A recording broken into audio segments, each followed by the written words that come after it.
La porte s'ouvrit dans un grincement sourd. Comme un cri étouffé dans la nuit parisienne. Et là, sous la pluie battante qui ruisselait sur son visage pâle, se tenait Léa. Trempée jusqu'aux os. Les yeux brillants d'une urgence que je n'avais jamais vue. Camille. Je ne peux plus faire semblant. Murmura-t-elle d'une voix brisée.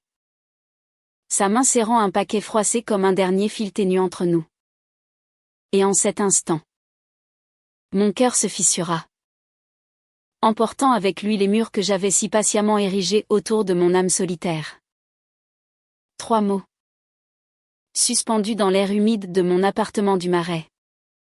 Et tout bascula, l'amour. Le secret. La vérité nue qui allait nous consumer ou nous sauver. Je me souviens encore de ce soir-là. Il y a 6 mois. Quand elle avait franchi ma porte pour la première fois. Paris s'étalait en contrebas. Ses lumières floues à travers les vitres embuées. Un cocktail de vin rouge et de solitude sur ma table de chevet. J'avais commandé un livre en ligne, un roman sur les amours interdites du XIXe siècle.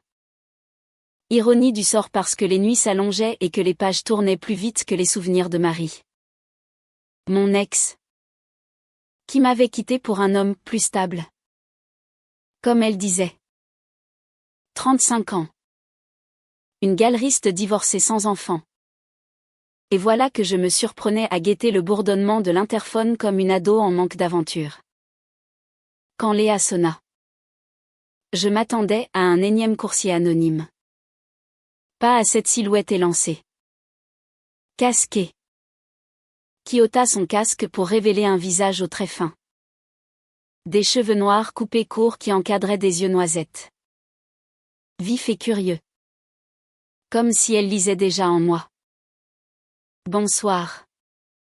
Mademoiselle Dupont. Votre colis. Dit-elle avec un accent parisien pur. Teinté d'une douceur provençale qui trahissait ses origines du Sud. 28 ans. Devinez-je assez très juvénile mais marqué par la fatigue des rues. Une femme française comme moi. Née à Marseille avant de migrer vers la capitale pour rechasser les rêves. Comme elle me le confierait plus tard. Elle portait l'uniforme banal des livreurs veste jaune fluo. Jean usé. Basket boueuse mais il y avait en elle une grâce féline.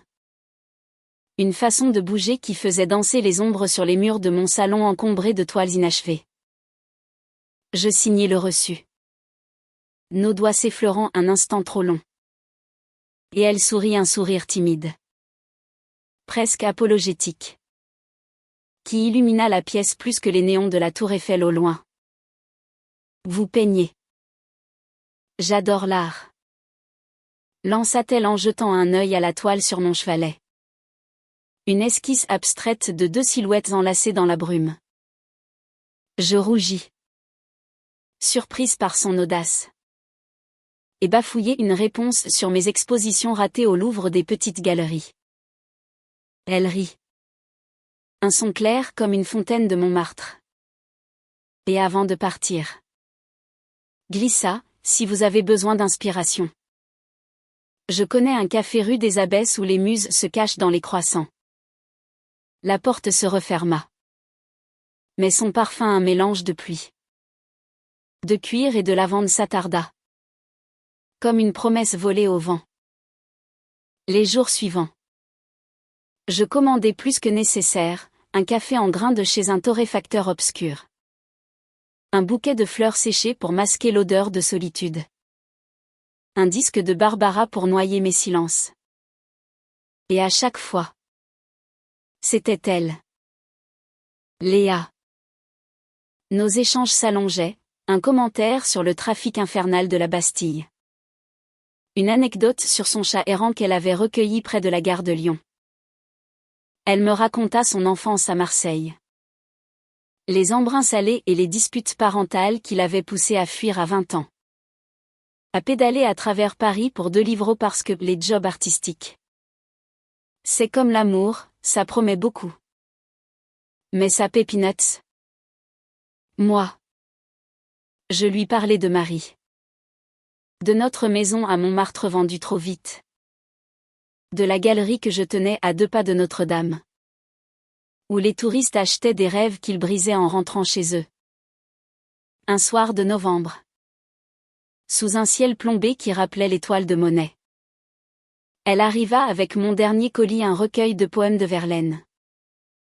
Sur les amours maudites. La pluie martelait les pavés. Et elle était là. Dégoulinante. Refusant mon invitation à entrer pour se sécher. Je ne peux pas. Camille. J'ai une vie. Compliquée. Ses yeux s'assombrirent. Et pour la première fois. Je vis la faille, une alliance fantôme à son annulaire. Effacée mais pas oubliée. Compliquée comment? Insistai-je. Le cœur battant. Elle hésita. Puis murmura, ma famille. Ils ne savent pas pour. Moi. Pour les femmes. Le mot plana entre nous. Chargé d'électricité. Et je sentis mon propre secret remonter ces nuits où je m'étais caché. Même après Marie. Par peur des jugements dans cette ville qui se targuait d'être libre mais qui murmurait encore dans les salons bourgeois. Nous parlâmes des heures. Assise sur mon canapé défoncé. Une bouteille de Bordeaux ouverte comme une confidence. Léa avoua son premier amour. Une serveuse à Aix-en-Provence. Brisée par un coming out raté et un père homophobe qui l'avait renié. Je livre pour survivre. Mais je peins en secret. Des nus féminins qui me terrifient autant qu'ils me libèrent. Je lui montrai mes toiles. Ces corps entrelacés que je n'osais exposer. Et elle pleura. Touchant du doigt les courbes que j'avais tracées dans la douleur. Ce soir-là. Nos lèvres se frôlèrent un baiser volé. Doux comme la Seine au lever du soleil. Mais chargé de la tempête à venir. Les semaines suivantes furent un tourbillon de rendez-vous clandestins. Cachés dans les ruelles de Belleville où les graffitis hurlaient des vérités que nous murmurions à peine. Léa quittait son studio exigu près de la République pour venir chez moi. Nos corps se découvrant sous les draps froissés. Dans une danse lente et fiévreuse qui effaçait les cicatrices du passé. Elle avait 28 ans.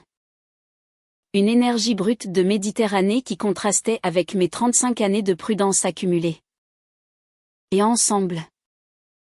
Nous étions un feu d'artifice, rire dans les cafés enfumés de Saint-Germain. Promenade main dans la main sous les platanes du Luxembourg. Ignorant les regards obliques des passants. Paris nous appartient. Disait-elle en m'embrassant sous les arches du pont des Arts. Où les cadenas d'amours éphémères rouillaient déjà. Mais le drama s'insinua comme la brume automnale sur la Marne. Un appel de sa sœur. Élise. Une avocate stricte de Lyon.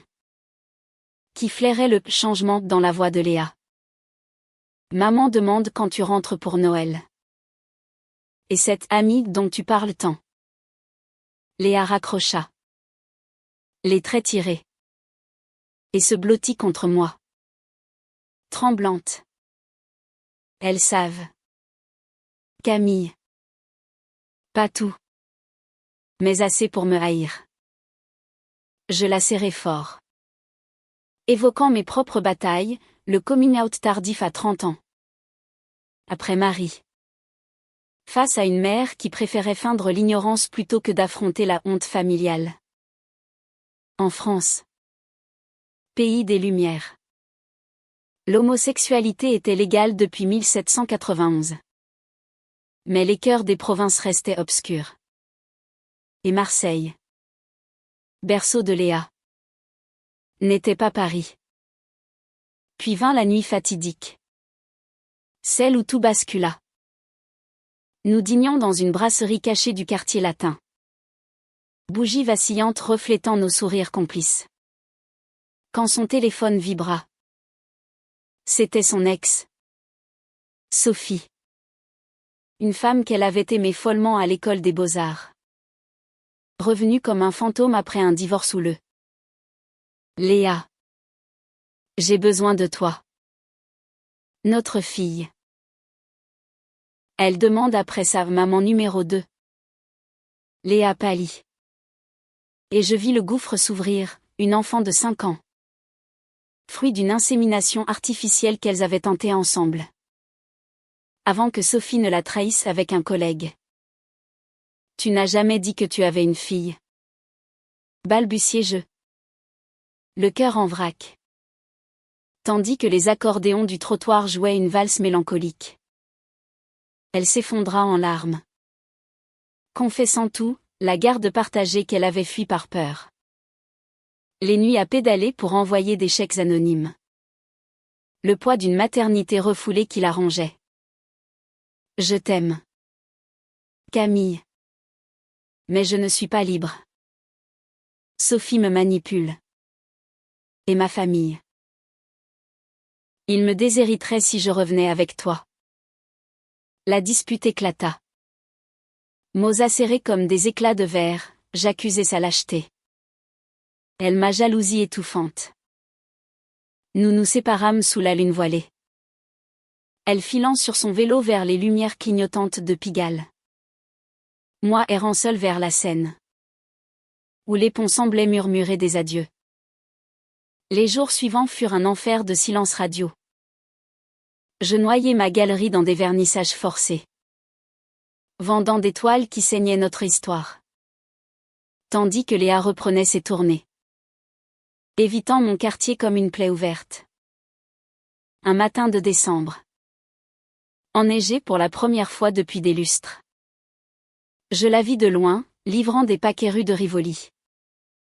Son casque baissé comme un bouclier.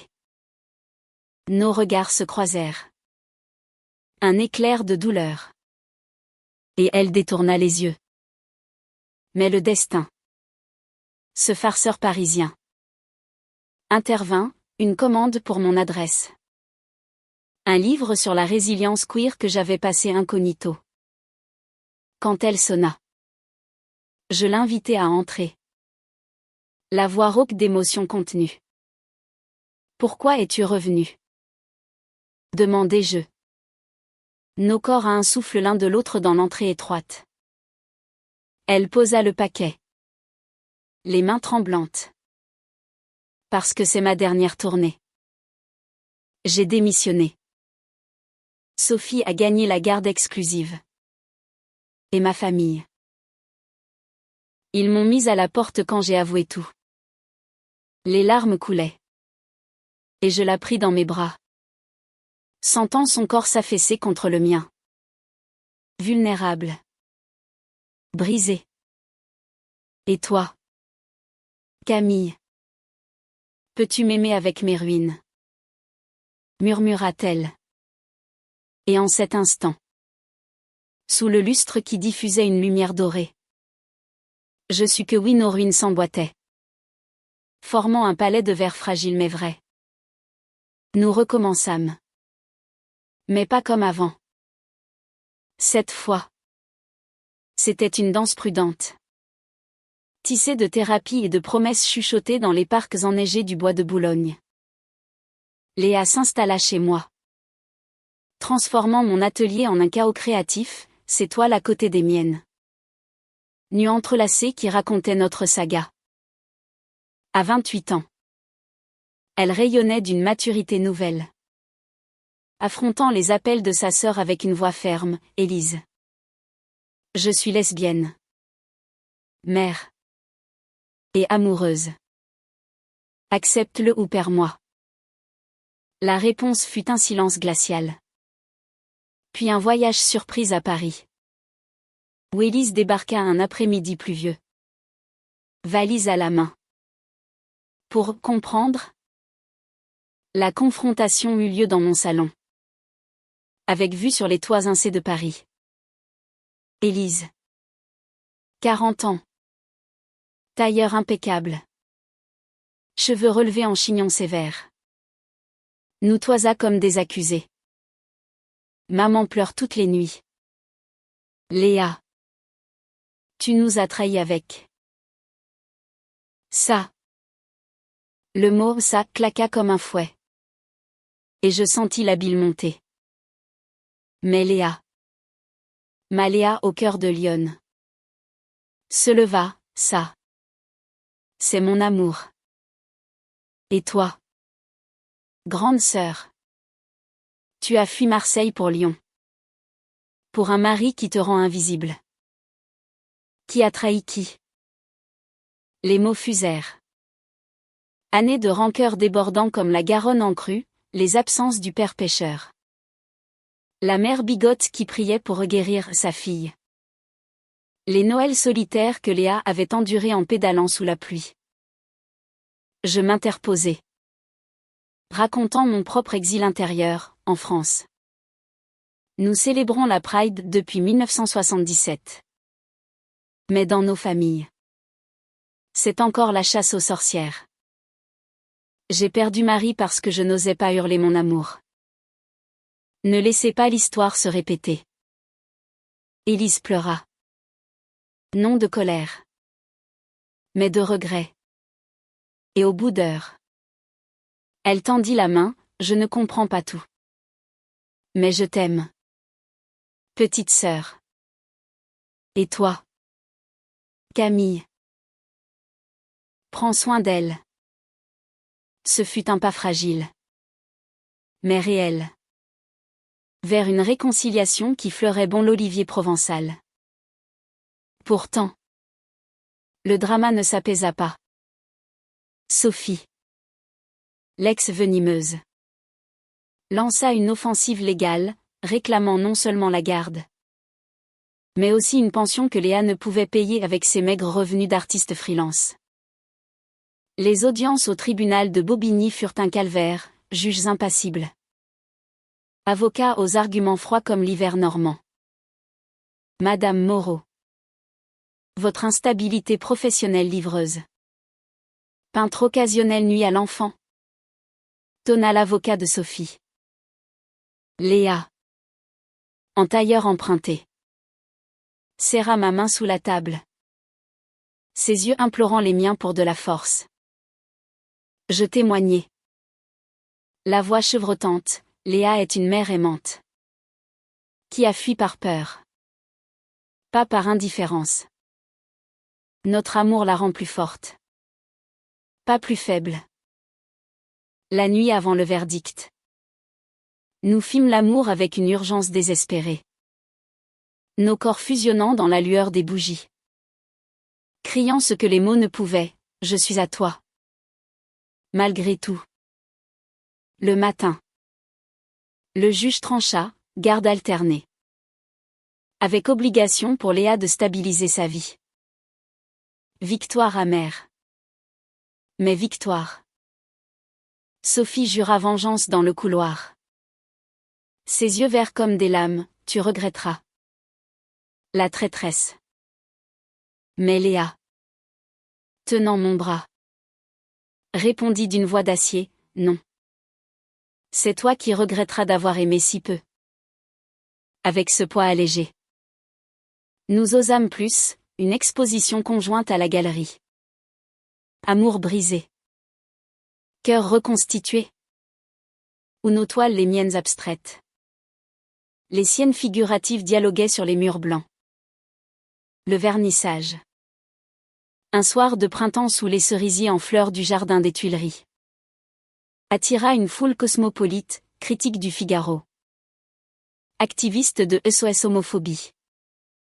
Même Élise. Venue de Lyon avec un bouquet de mimosas. Léa. En robe noire simple qui soulignait sa silhouette athlétique. Leva son verre, à Paris. Ville des lumières et des ombres. Où l'amour laisse bien fleuri malgré les tempêtes. Nos regards se croisèrent. Et je sus que c'était le début d'un chapitre nouveau.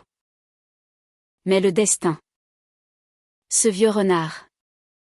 Réservait encore un coup. Un appel anonyme, ma mère.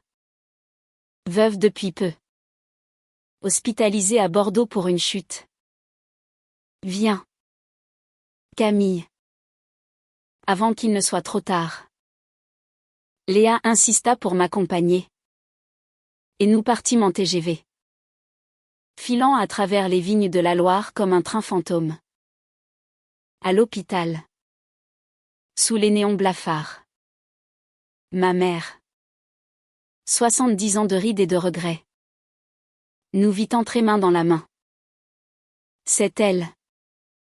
La raison de tes silences. Murmura-t-elle. La voix faible. Je hochai la tête. Le cœur en miettes. Oui. Maman. Léa est mon amour. Elle ferma les yeux. Et un silence s'étira. Puis, Marie était une erreur. Celle-ci. Elle a l'air vraie. Pardonne-moi. Ma fille. Ces mots, susurrés dans la chambre aseptisée, furent sa rédemption et la mienne. Ma mère guérit assez pour rentrer. Et nous passâmes un Noël improbable à Bordeaux, dinde aux truffes. Chants provençaux mêlés à des comptines gasconnes. Élise arrivait en renfort avec sa famille réticente. Léa chanta pour ma mère une berceuse de Barbara. Et pour la première fois, je vis des larmes de joie. Pas de douleur. De retour à Paris. L'été s'annonçait. Chaud et langoureux comme un baiser volé sur les berges de la Marne. Léa exposa seule pour la première fois. À la FIAC. Ses toiles acclamées pour leur authenticité queer. Moi. Je vendis la galerie pour ouvrir un atelier partagé. Dédié aux artistes LGBTQ+ en galère. Notre amour. Jadis fragile. S'était forgé dans le feu des épreuves. Devenant un phare pour d'autres âmes errantes. Pourtant, au cœur de cette quiétude naissante, le drama ressurgit sous une forme inattendue, un journaliste du Monde. Flairant le scoop. Publia un article sur l'artiste lesbienne repentie et sa muse galeriste. Les mots étaient flatteurs. Mais les photos nous enlacées au vernissage déclenchèrent une tempête médiatique. Les réseaux sociaux s'enflammèrent, soutien enflammé de la communauté queer. Mais aussi une vague de haine anonyme. Trolls homophobes crachant leur venin sur ces déviantes qui corrompent la France éternelle. Léa. Sensible comme une toile fraîche. S'enferma des jours. Refusant de peindre. Son pinceau devenu une arme contre elle-même. Pourquoi ils nous haïssent autant? Sanglota-t-elle un soir. Lové contre moi sur le balcon surplombant la place des Vosges. Où les fontaines murmuraient des secrets oubliés. Je la berçai.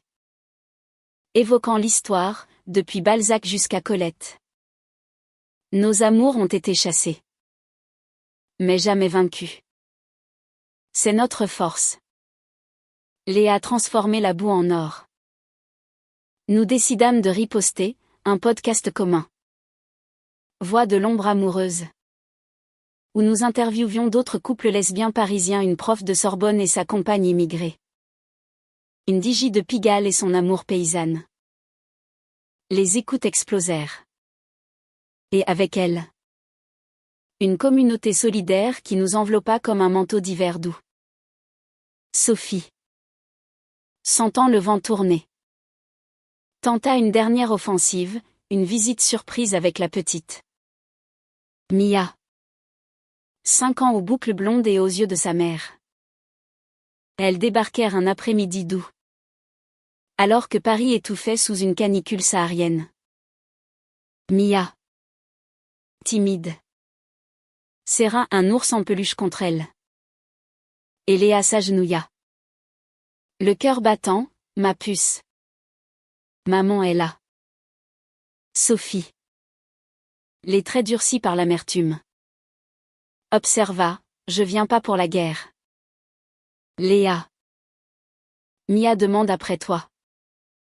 Et je vois que tu as trouvé ta voie. Les mots étaient raides. Mais sincère, un divorce l'avait adouci. Et elle avoua ses regrets dans un café climatisé du Marais. J'étais jalouse de ton courage. Prends-la ce week-end. Et Camille. Sois bonne avec elle. Ce week-end fut une révélation, Mia. Curieuse et vive. Explora notre appartement comme un trésor. Touchant les toiles avec des doigts potelés. Demandant, c'est toi et maman qui vous embrassez là. Léa rit aux éclats. Et moi? Je lus des contes lesbiens revisités. Où les princesses sauvent les reines. La nuit. Mia dormit entre nous. Son souffle régulier un baume sur nos âmes cabossées. Au matin. En la rendant à Sophie. Nous signâmes un pacte, coparentalité apaisée. Pour le bien de l'enfant qui nous liait désormais. L'automne arriva. Chargé de feuilles rousses et de projets. Léa lança une série de workshops pour jeunes artistes queer à la Maison des Métallos. Et je l'accompagnai. Fière de sa flamme ravivée. Un soir. Lors d'une performance street art près du canal Saint-Martin. Elle peignit en direct notre portrait, deux femmes enlacées sous un arc-en-ciel urbain. Avec Mia en silhouette joyeuse. La foule applaudit. Et un producteur de cinéma s'approcha, ça ferait un film. L'histoire d'amour la plus vraie depuis Carole. Nous rîmes. Mais l'idée germa un scénario inspiré de nous. Tourné dans les rues de Paris. Avec des actrices françaises pour l'authenticité. Noël revint. Cette fois à Marseille. Chez la famille de Léa. Le voyage en train fut une aventure, Mia sur les genoux. Élise et son mari en wagon-restaurant. Riant de nos anecdotes. La maison familiale. Perchée sur les calanques. Sentait le thym et les regrets fanés. La mère de Léa. Une femme robuste aux cheveux grisonnants. Nous accueillit d'un regard méfiant. Mais quand Léa lui offrit une toile, un portrait d'elle jeune. Libre sur la plage, les digues cédèrent. Ma fille. Tu brilles. Et cette Camille. Elle te rend belle. Le dîner fut un festin, bouillabaisse fumante. Toast à l'amour retrouvé. Et Mia chantant des comptines provençales. Le père. Absent depuis des années. Envoya une carte, fier de toi. Fiston. Ma fille. De retour.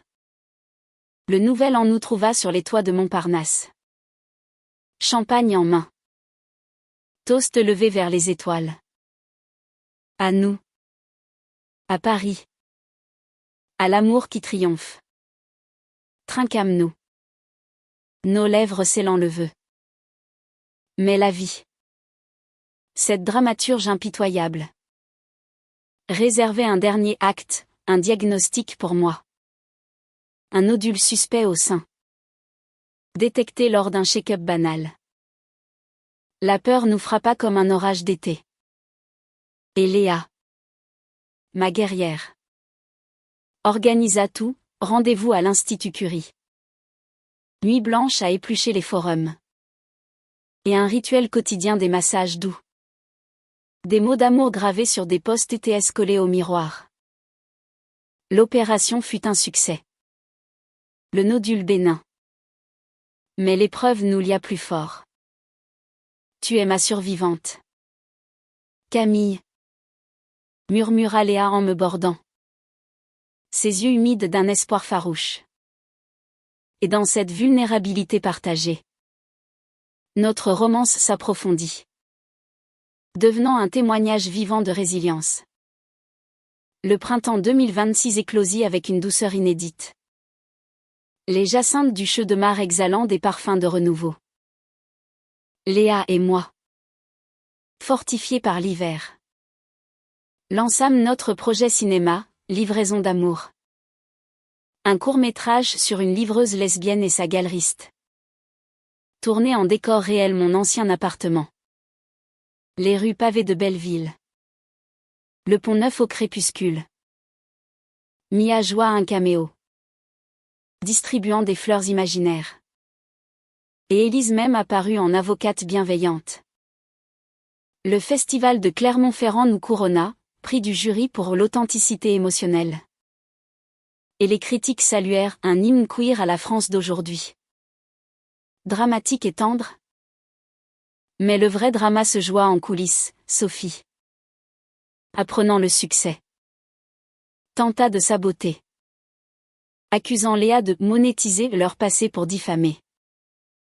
Une lettre d'avocat arriva. Menaçant un procès pour diffamation. Léa blêmit. Mais je la secouai, c'est du chantage. Pas de la justice. Affrontons-la. Nous engageâmes un avocat pro bono de la PGL.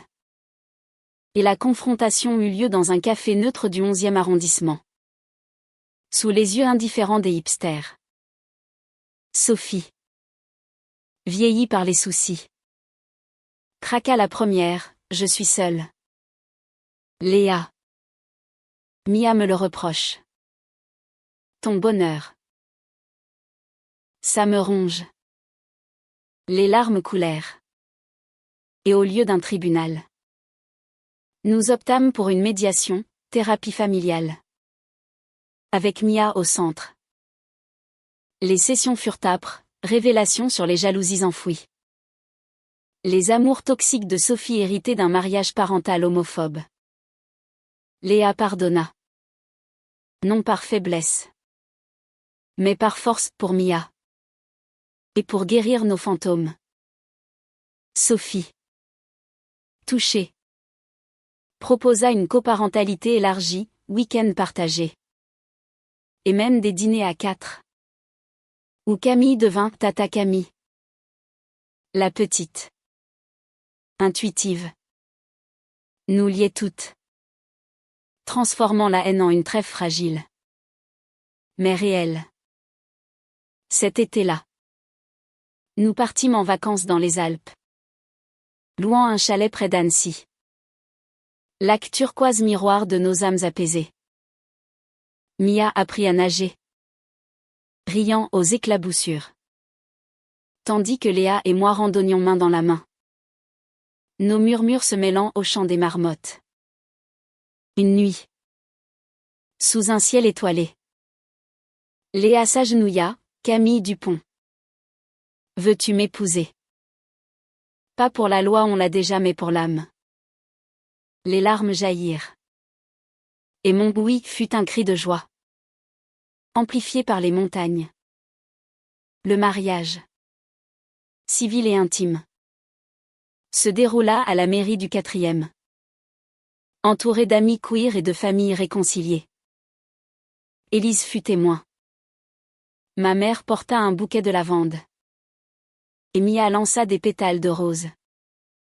La réception. Au bord de la Seine sur une péniche illuminée. Vibra de musique Edith Piaf remixée par une digi lesbienne. Toast à l'amour victorieux. Sophie même vint. Avec un cadeau, un album photo de Mia bébé. Pour clore le chapitre. Après cela. La vie s'écoula en un rythme harmonieux, Léa exposa à Venise. Moi à New York. Mais toujours rentrant à Paris. Notre nid. Mia grandissait. Bilingue en amour et en français. Posant des questions précoces, pourquoi les mamans s'aiment comme ça? Et nous répondions. Avec des histoires vraies. Pas de contes édulcorés. Un an plus tard. Un miracle, Léa. Féconde malgré les doutes. Tomba enceinte via PMA. Un petit frère pour Mia en route.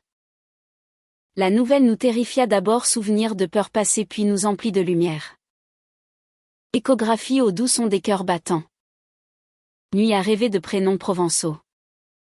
Et Paris, complice, nous berça de ses lumières. Le jour de la naissance. À la maternité de Port-Royal. Sous un ciel d'octobre pluvieux. Naquit Lucien.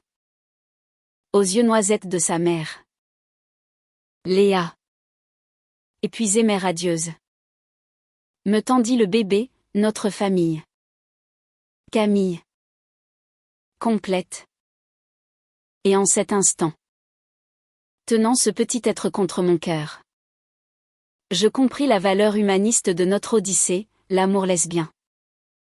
En France ou ailleurs. N'est pas une anomalie. Mais une force qui défie les tempêtes. Tissant des liens indestructibles. Les années suivantes furent un kaléidoscope de joie et d'ombres légères. Comme les reflets changeants sur les façades haussmanniennes. Lucien grandit. Un bambin espiègle aux boucles noires. Courant dans les allées du Luxembourg avec Mia. Sa grande sœur protectrice. Léa et moi alternions nos vies, elle entre-toi les cours à l'école des beaux-arts. Moi gérant un collectif d'artistes queer qui fleurissait dans le 19e. Offrant des espaces sûrs pour créer sans peur. Nos soirées. Des dîners improvisés avec Élise et sa famille. Désormais alliés fervents. Ou des escapades à Deauville. Où la mer normande lavait les dernières scories du passé. Mais le drama. Fidèle à sa nature. Revint sous Cap, un scandale familial. Quand le père de Léa. Ce pêcheur bourru réapparut après une décennie d'absence. Sous de pastis et de regrets. Frappant à notre porte un soir d'hiver. J'ai appris pour le gamin. Et pour vous deux. Ses yeux, rougis par l'âge et l'alcool, balayaient l'appartement comme un radar défaillant. Léa se raidit. Mia et Lucien cachés dans leur chambre. Et je sentis la tempête monter. Papa. Tu n'as pas le droit de juger après tout ce temps. Lança-t-elle. Voix d'acier trempée dans les calanques. Il s'effondra sur une chaise. Racontant des années de déni, un coming out refoulé dans sa jeunesse. Une vie hétéro forcée qui l'avait aigri. J'ai haï en toi ce que je haïssais en moi. Les mots étaient crus. Mais libérateurs. Et au fil de la nuit. Aidé d'un thé fort et de mes silences patients. Il pleura. Demanda pardon. Le lendemain. Sobre. Il repartit pour Marseille. Promettant des visites et il tint parole. Apprenant à pêcher avec Lucien sur la Seine. Un grand-père maladroit mais tendre. Sophie. De son côté. Se réinventa, thérapie. Nouveau job en graphisme. Et même une petite amie. Une libraire douce de la rive gauche. Nos chemins se croisèrent lors d'un pique-nique partagé pour Mia. Et pour la première fois. Nous rîmes ensemble. Toast à l'ex qui n'en est plus une. La coparentalité devint un ballet fluide. Enrichi par ces nouvelles constellations familiales. Professionnellement. Les vents tournaient favorablement. Notre film. Étendu en long métrage. Remporta un César pour le scénario original. Projeté au Grand Rex sous des applaudissements tonitruants. Léa. En robe lamée. Serra ma main dans la salle obscure, de la livraison à l'Olympe. Qui l'eût cru? Les médias. Autrefois cruels. Devinrent alliés, interview dans Télérama sur l'amour lesbien en France post-pacte civil de solidarité. Où nous plaidions pour plus de visibilité rurale. Car Paris n'était pas tout. Un été. Nous partîmes en road trip vers le sud, autoroute A6 bordée de tournesols. Arrêt à Avignon pour des spectacles théâtraux. Et enfin Marseille, où la famille de Léa nous accueillit en fête barbecue sur la plage du Prado. Danse sous les étoiles. La mère de Léa, radieuse, dansa un slow avec moi, murmurant, « Tu as sauvé ma fille. » Merci. Et Lucien, 3 ans, creusa des châteaux de sable avec son grand-père, effaçant des décennies de silence. De retour, l'automne apporta une nouvelle, une bourse pour Léa à la Villa Médicis, à Rome, pour 6 mois. La séparation nous terrifia, souvenir de rupture passée, mais nous l'embrassâmes comme un défi. Les appels vidéo devinrent nos lifelines, elle peignant des fresques inspirées de nos nuits parisiennes. Moi envoyant des colis de fromage et de livres. Mia et Lucien dessinant des cartes postales maladroites. Maman manque, pleurait Lucien. Et je le consolais avec des histoires de la super-héroïne italienne. À son retour, amaigrie mais inspirée, elle exposa une série, Exil amoureux. Toile mêlant Paris et Rome. Nos corps stylisés dans des décors hybrides. Le vernissage, au centre Pompidou, fut un triomphe, ministre de la Culture présente. Applaudissements qui résonnèrent comme une validation nationale. Et dans la foule, Sophie et sa compagne, Élise et les siens. Ma mère fière, une mosaïque familiale, tissée de fils queer et hétéros, prouvant que l'amour transcende les étiquettes. Cette nuit-là, rentrant à pied sous la pluie fine, Léa glissa une bague à mon doigt, pour les 6 mois volés. Éternel. Nos lèvres se joignirent. Et Paris, complice, illumina ses boulevards pour nous. Les saisons défilèrent, emportant avec elles les vestiges du drama pour laisser place à une sérénité conquise. Lucien entra à l'école maternelle du quartier. Un petit philosophe aux questions incisives, pourquoi les garçons et les filles s'aiment pareil? Et nous répondions, avec des livres d'Alice B. Tokla ou des films de Céline Sciamma. Éduquant dans la tendresse. Mia, 10 ans maintenant, excellait en dessin, héritant du feu de Léa. Et nous l'inscrivîmes à des ateliers queer-friendly, où elle apprit que l'amour est un spectre, pas une ligne droite. Ma santé, jadis fragile, se stabilisa, suivi régulier. Yoga au bord de la Seine. Et l'amour de Léa comme meilleur remède. Nous adoptâmes un rituel, dimanche matin à Montsouris. Pique-nique avec croissant et confidence. Où nous rêvions d'avenir, une maison en Normandie pour les étés. Un second enfant peut-être. Via adoption cette fois. Mais un nouveau chapitre dramatique s'ouvrit, une crise politique nationale. Avec des propositions de loi rétrogrades sur la PMA pour lesbiennes. Menaçant nos droits fraîchement acquis. Léa, militante dans l'âme, lança une pétition qui fit le buzz, 100 000 signatures en une semaine. Relayée par des influenceuses queer et des politiques comme Anne Hidalgo. Nous manifestâmes place de la République. Pancarte haute, amour pour tous. En France libre, Mia et Lucien sur nos épaules. Chantant, y a pas de raison. Les médias nous dépeignirent comme le couple symbole. Et notre voix porta, la loi passa. Élargie. Un triomphe pour des milliers de familles comme la nôtre. Sophie, touchée par le mouvement, s'impliqua à son tour, organisant des ateliers pour parents séparés queer. Nos dîners devinrent réguliers. Un quatuor improbable lié par Mia, rire sur les fiascos amoureux passés. Projet pour l'avenir de la petite. qui rêvait déjà de devenir réalisatrice comme les mamans du film.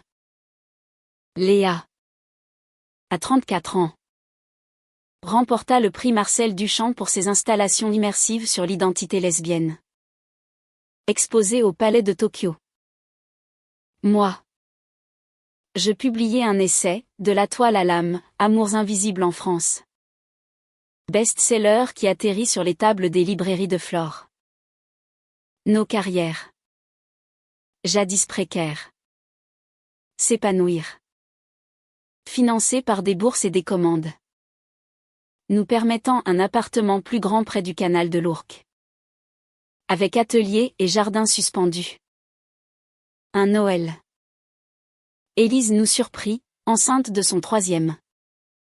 Et invitant toute la tribu à Lyon pour les fêtes. Le TGV bondé de cadeaux. Nous arrivâmes dans une maison chaleureuse. Où le père de Léa, sobre depuis des années, tailla des jouets en bois pour les petits. La grand-mère, sa canne cliquetant, raconta des légendes provençales revisitées, princesse aimant princesse sous les oliviers. Et quand minuit sonna, toast levé, à la famille élargie, forgée dans le feu de l'amour. Le printemps suivant apporta un deuil doux amer, ma mère s'éteignit paisiblement à Bordeaux. Entourée de nous tous. Son lit, fleuri de lavande, vit ses derniers mots, Camille. Léa. Vous êtes ma plus belle toile. Nous l'enterrâmes sous les vignes. Et dans le chagrin, naquit une force, un fonds en son nom. Pour soutenir les artistes LGBTQ+ âgés. Isolés. Lucien. 5 ans. Demanda, où va ma migrant? Et Léa. Les yeux humides. Répondit, dans les étoiles. À veiller sur nos amours. Cette nuit. Nous dansâmes une valse lente dans le salon. Enfants endormis. Nos corps rappelant que l'amour défie la mort. 10 ans après ce premier baiser. Nous fêtâmes nos noces d'étain sur la péniche. Invités triés sur le volet, amis. Famille. Même Sophie et sa compagne. Mia. Adolescente rebelle aux cheveux teints en bleu. Présenta son premier court-métrage, une histoire de coming-out marseillais. Lucien. Mini-artiste. Exposa des collages naïfs. Et Léa. Ma muse éternelle. Leva son verre, Camille. Tu m'as livré à moi-même. Merci pour cette commande qui a changé tout. Paris. Scintillant en contrebas. Approuva de ses lumières. Aujourd'hui. À 45 ans. Je regarde en arrière comme on feuillette un album jauni, les commandes fatidiques. Les pleurs dans la pluie. Les victoires arrachées aux griffes du destin. Léa. 38 ans. Est devenue une icône. Ses toiles dans les musées de Strasbourg à Nice. Enseignant l'art queer à des générations affamées de vérité. Moi. Je dirige un réseau national de galeries inclusives. De Lille à Perpignan. Où les voix marginales hurlent enfin. Mia. 15 ans. Navigue l'adolescence avec panache. Out et fier. Militant pour les droits trans dans son lycée du 20e. Lucien. 10 ans. Compose des symphonies sur un vieux piano. Rêvant de scènes opéra lesbiennes. Sophie et sa compagne élèvent une petite sœur pour Mia. Un cercle familial élargi qui se réunit pour les anniversaires. Les Pâques provençaux. Les étés alpins. Le père de Léa. Grand-père gâteau. Nous visite souvent. Pêchant avec les garçons sur la Marne. Racontant ses propres amours secrètes d'antan. Élise. Mère de 4. a écrit un livre sur la fratrie queer. Dédicacé à nous. Ma mère. Dans les étoiles. Nous sourit lors des prides. Où nous défilons encore. Banderole haute. Cœur gonflé. Un soir d'octobre. Comme ce jour fatidique il y a 20 ans. Léa revint d'une livraison symbolique, un colis de toile pour une expo lointaine, et s'assit près de moi sur le balcon. Camille. Ce que j'ai dit ce soir-là. C'était le début. Et toi?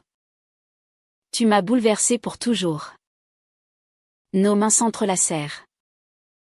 Le vent du soir caressant nos tempes grisonnantes. Et Paris, éternel témoin, scintilla de 1000 feux. Dans cette ville de lumière et d'ombre, notre amour lesbien dramatique, romantique, humain a triomphé. Prouvant que les cœurs brisés se recollent plus fort. Que les secrets libérés illuminent les nuits. Et que l'humanité vraie réside dans l'acceptation radicale de l'autre. Pour Mia, Lucien et tous ceux qui viendront, aimer sans peur. La France, notre France, vous attend les bras ouverts.